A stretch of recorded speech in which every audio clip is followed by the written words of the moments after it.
When I first started learning Japanese, I went through a teacher, 2 tutors, 3 books, and all of the famous apps. And for the most part, they worked until I lost motivation. But then I found something that made me want to learn. Women. Suddenly, every word mattered. Every little win, like making her laugh, felt like leveling up. And in this video, I'm gonna give you the complete story of how I studied Japanese, the mistakes I've made, and all the little mental triggers that kept me going. So you can avoid what slowed me down, what's probably slowing you down, so you can cut your learning time in half. I wanna preface this video by saying I am not a Japanese teacher, and there are plenty of other teachers on YouTube that are amazing. I'm just sharing my story after living in Japan for over 5 years, the message that worked for me, and some advice my audience asked me for. My very first attempt at learning Japanese was in high school. I had a teacher named Mr. Smith. I think he just got the job because he was married to a Japanese woman and he spent a lot of time in Japan, but he wasn't necessarily passionate about teaching. Most of the time we just watched anime, honestly, so that didn't work for me. Next, I tried a tutor. She was a Japanese woman who was married to an American, and things were going great. She actually said I was actually a fast learner. Until we got to the numbers, things confused me and I slowed down from there. And after 20 lessons, it got stale, but it was okay. I was moving to Japan at this time. Then while in Japan came the apps, Duolingo, Rosetta Stone, all the popular ones. At first, they were fun and addictive, like you've probably experienced. But after a while, the lessons got repetitive and stale. And that's the problem with most of these apps. They keep you busy and not necessarily working towards fluency.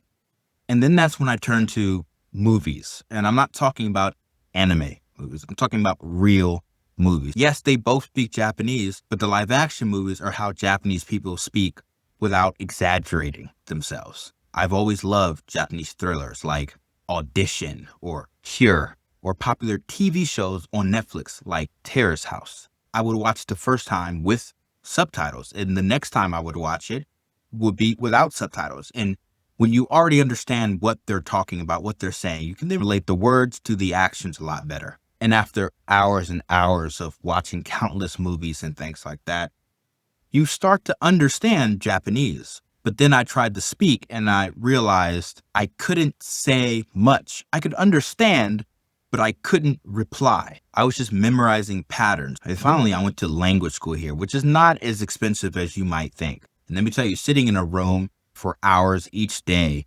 constantly listening and speaking in Japanese, there is nobody that goes to language school and comes out that's not at least conversational. But that's when it hit me. I really didn't care about reading or writing as much.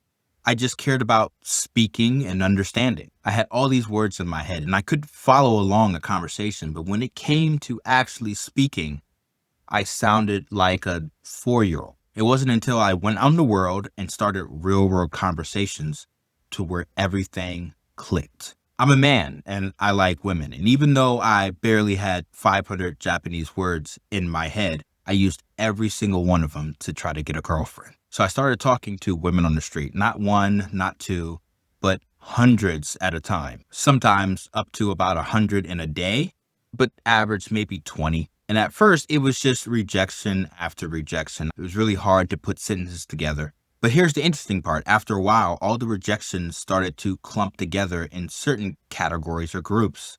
I have a boyfriend. I don't like foreigners. I'm busy. Or I have a boyfriend. I treated each rejection like a challenge. If she said, I'm busy, I would say, me too. That's why I was looking for your number really quickly and maybe we can go out later. And if that didn't work, like for about 40% of the time it didn't, I would find another set of dialogues that I can use to then test on the women who said that. And without realizing, I had gamified Japanese. Every single conversation was in practice, but in a very fun way. It forced me to learn new words, new responses. Every time I would hear a word, I would look it up, and then I would understand what the next girl was talking about when she said it. I called it practice, but in Japanese, they call it nampa or pickup. And the better I got, the smoother I got at saying these responses, the more wilder my openers would get. I would just walk up to girls sometimes and just say, do you like black guys? Or if I met a darker skinned Japanese woman, I would walk up and say, Pocahontas niteru, or something like that. Because in Japan, darker skin isn't always accepted, and there is a certain population that has darker skin. So it would make her feel special, and we would have a laugh. And after a while, I would be having full-blown conversations on the street without hardly thinking about it. But I knew I was there. I knew I had a good grasp on Japanese when I was sleeping one night and I had an entire dream in Japanese. Now, there's a national Japanese proficiency test that tests your Japanese language ability, for the lowest being N5 and the highest being fluent at N1. For context, my level is probably around N3. Now, I've never taken the test, and I probably never will. I can handle daily conversations, life, paying taxes, things like that. That's good enough for me. And of course, I'm still learning every day. When I hear a word I'm not familiar with, I write it down in my notebook and then I move on from there. There is one problem with this method that I've neglected to mention. You end up sounding like a woman. See, in Japanese, there is a masculine way of speaking, and then there is a feminine way of speaking. Since most of my Japanese has come from talking to women, I sound like a female when I talk sometimes. It's like the difference between saying, hey girl, what's up? And what's up, bro? When I would talk to some of my Japanese friends, they would look at me strange or sometimes laugh because I sound like a woman. And I never really truly corrected it. But it's just something to be aware of if you were to do this. Now, you probably don't live in Japan, but how can you do this for yourself? I start with the basics. There's a famous textbook called Genki, and then of course there's Duolingo. Again, these methods do work and give you a good foundation. And then there's the most popular Japanese Pod 101. I think that's a phenomenal resource. And I'll link all those resources down in the description below. But then I'll move on to something really amazing that I wish I would have done when I first started. It's called shadowing. It's when you listen to a native speaker say a sentence, you understand the translation, and you copy it exactly. One of my problems was pronunciation, and it still is, honestly. You copy the rhythm, their pitch, and it can flow, and you will sound like a native Japanese speaker a lot faster that way. And if you do this consistently, your brain will start picking up the patterns, etc. There's even a book I recommend called Shadowing, and I've had 4 other people use it, and they are conversational now. One added thing I would do is say verbs or sentences or words of things you're about to do or you're currently doing. For example, if you're about to cook, you can say 料理する. And you can take this to the extreme as much as you want and say the Japanese word for things you're currently doing over and over throughout the day. The method I'm sharing with you and everything, it's really called the immersion method, where everything that you input and you speak ends up being Japanese. And the more you can do this, the faster you will learn. But the best advice I can give you, and the biggest thing probably holding most people back, is the fear of looking stupid.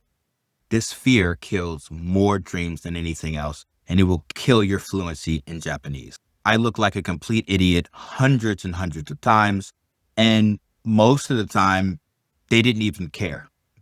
And it was all in my head. And if I would have known that, maybe I would have tried harder and I would have got to the level I'm at a lot quicker. And one secret of sounding fluent in Japan is confidence. Honestly, have you ever heard a Spanish person talking English really confidently? Like, it's almost like you don't care that he's messing up and you understand what he's saying. And that's how you are in Japanese as well. They will correct you and things like that, but they understand what you're saying and they appreciate the effort. And that's exactly what I did in Japan. I would speak confidently, and when I sounded like a complete caveman, somebody always corrected me, and we may have had a laugh afterward. So that's how I learned Japanese. A little bit from textbooks, a little bit from apps, a little bit from movies, but ultimately from talking to people on the street, gamifying it, and not being afraid of looking like a complete moron.